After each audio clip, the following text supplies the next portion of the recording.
मयंक जी हमारे सीनियर हमारे साथ हैं जो इन मुद्दों को अच्छी तरह जानते हैं। मयंक सर, सबसे बड़ी चुनौती क्या होगी अब केंद्र सरकार के लिए? एक तो वही सेंसस के बाद, डेटा के बाद सबसे बड़ा तो प्रेशर यही आएगा कि आप जो भी प्रोपोर्शनल रिप्रेजेंटेशन की बात होगी अब बहुत जोर से, और सुगबुगाहट हो ही रही थी, कांग्रेस की तरफ से दबाव आ ही रहा था, सब पार्टी बोल ही रहे थे। लेकिन उससे पहले हमको ये सोचना पड़ेगा बाबा, और आपका जानना चाहेंगे, मेरे हिसाब से एक खास किस्म की राजनीति जो 90s में शुरू हुई थी मंडल कमीशन के रिकमेंडेशन के बाद, क्या उस पे एकदम से कंप्लीट रीसेट हो जाएगा? सोशल जस्टिस वाला जो पॉलिटिक्स था अब फिर से रिडिफाइन होगा वो, ये इस पे आपका, और उसका पहला टेस्ट हमको बिहार के चुनाव में देखना पड़ेगा।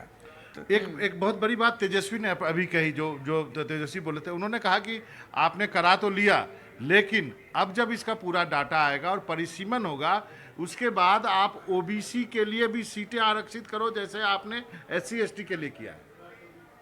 इस तरह का, हाँ, बहुत सारा डिमांड आएगा इस तरह। फिर होगा कि प्राइवेट सेक्टर में भी आप प्रोपोर्शनल रिप्रेजेंटेशन दो, तो वो भी होगा। फिर प्राइवेट एजुकेशनल इंस्टीट्यूशंस में दो, एनजीओ, जितने सेक्टर में सब में बात होगी ये। तो अब जो है ये पेंडोरा बॉक्स खुल गया है।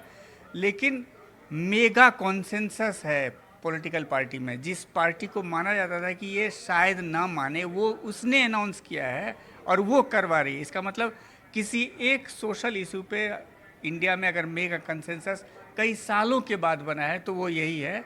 और इसीलिए इसका रेमिफिकेशन, इसका जो इम्प्लीमेंटेशन चैलेंजेस होगा, मेरे हिसाब से पॉलिटिकल कंसेंसस की वजह से नहीं होगा, लेकिन बहुत सारे इफ्स एंड बट्स होंगे जो हम लोग को देखना पड़ेगा। लेकिन सर, ये लड़ाई यही नहीं खत्म हुई। लड़ाई तो तब खत्म होगी जब आप आरक्षण के लिए 50% का बैरियर बढ़ाएंगे। हाँ, वो सब, उस सब के लिए फाइट शुरू होगा। अब लगता है बहुत सारा चीज़ रिडिफाइन करना पड़ेगा हम लोग को। देखते हैं क्या होता है। नगमा, तो अब मैं इस फैसले को ऐसे मानता हूं कि मंडल कमीशन के बाद ये सबसे बड़ा फैसला है उस दिशा में आगे बढ़ने का।